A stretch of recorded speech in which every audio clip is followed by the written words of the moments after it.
Selamat malam, mantan Ketua Umum Partai Demokrat Anas Urbaningrum dijatuhi vonis 8 tahun penjara. Anas juga didenda 300 juta rupiah dan wajib membayar uang pengganti 57 miliar rupiah. Atas putusan ini, baik Anas maupun KPK belum memutuskan banding.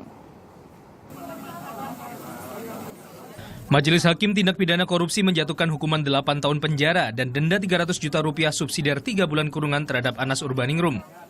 Bekas Ketua Umum Partai Demokrat ini dinyatakan terbukti melakukan korupsi dan pidana pencucian uang. Ia juga wajib membayar uang pengganti 57 miliar rupiah. Namun keputusan Majelis Hakim tersebut dinilai Anas tidak adil. Anas merasa putusan tidak sejalan dengan fakta dalam persidangan. Saya harus mengatakan putusannya tidak adil. Tidak adil itu bukan karena perasaan. Tidak adil itu karena tidak menggunakan fakta-fakta persidangan sebagai basis dari putusan. Itulah yang saya sebut sebagai tidak adil. Dalam amar putusannya, Majelis Hakim tidak mengabulkan tuntutan jaksa terkait pencabutan hak politik Anas karena jaksa KPK dianggap tidak berwenang mencabut hak politik seseorang. Sebuah negara demokrasi, maka hal tersebut harus dikembalikan kepada publik untuk melakukan penilaiannya.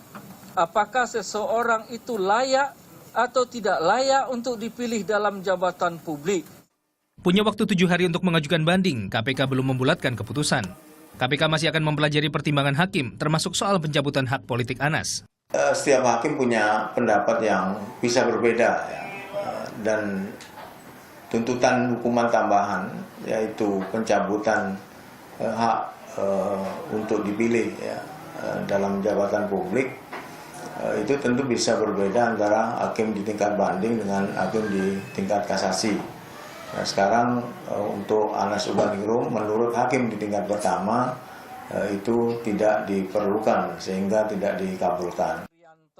Vonis yang didapat Anas lebih ringan dari tuntutan jaksa, yaitu hukuman 15 tahun penjara, denda 500 juta rupiah serta uang pengganti 94,18 miliar rupiah dan 5,2 juta dolar Amerika.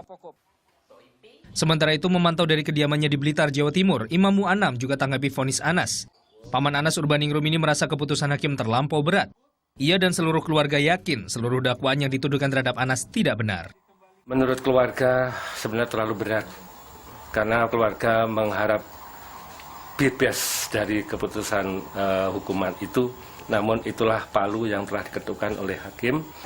Hingga Minggu malam tak nampak aktivitas apapun di kediaman ibu kandung Anas, Riyati. Namun berdasar penuturan Paman Anas, seluruh keluarga menghormati keputusan majelis hakim. Tim Liputan melaporkan untuk NET.